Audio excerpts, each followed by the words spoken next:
زمانہ آیا ہے بے حجابی کا، عام دیدار یار ہوگا۔ سکوت تھا پردہ دار جس کا، وہ راز اب آشکار ہوگا۔ گزر گیا اب وہ دور ساقی کہ چھپ کے پیتے تھے پینے والے۔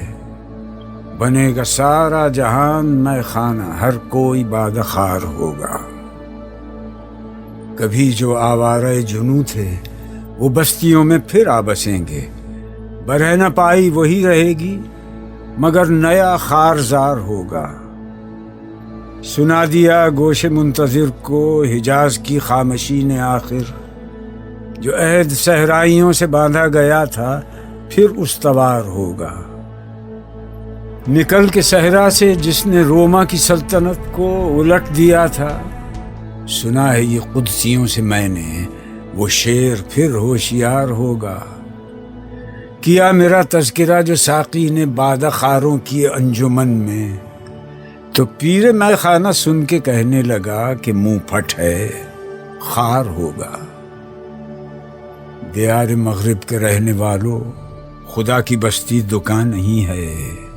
کھرا جسے تم سمجھ رہے ہو وہ اب ذرے کم عیار ہوگا۔ تمہاری تہذیب اپنے خنجر سے آپ ہی خودکشی کرے گی۔ جو شاخ نازک پہ آشیانہ بنے گا ناپائیدار ہوگا۔ سفینہ برگ گل بنا لے گا قافلہ مور ناتواں کا۔ ہزار موجوں کی ہو کشاکش مگر یہ دریا سے پار ہوگا۔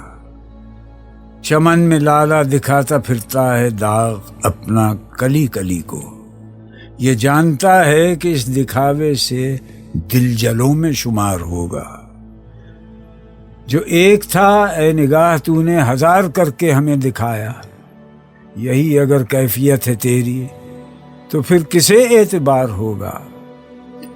کہا جو قمری سے میں نے ایک دن یہاں کے آزاد پابگل ہیں، تو غنچے کہنے لگے ہمارے چمن کا یہ رازدار ہوگا۔ خدا کے عاشق تو ہیں ہزاروں، بنوں میں پھرتے ہیں مارے مارے۔ میں اس کا بندہ بنوں گا جس کو خدا کے بندوں سے پیار ہوگا۔ یہ رسم بزم فنا ہے اے دل، گناہ ہے جنبش نظر بھی۔ رہے گی کیا آبرو ہماری جو تو یہاں بے قرار ہوگا۔ میں ظلمت شب میں لے کے نکلوں گا اپنے درماندہ کارواں کو۔ شرف فشاں ہوگی آہ میری، نفس میرا شعلہ بار ہوگا۔ نہیں ہے غیر از نمود کچھ بھی جو مدعا تیری زندگی کا، تو ایک نفس میں جہاں سے مٹنا تجھے مثال شرار ہوگا۔ نہ پوچھ اقبال کا ٹھکانہ، ابھی وہی کیفیت ہے اس کی۔ کہیں سرے رہ گزار بیٹھا ستم کشے انتظار ہوگا۔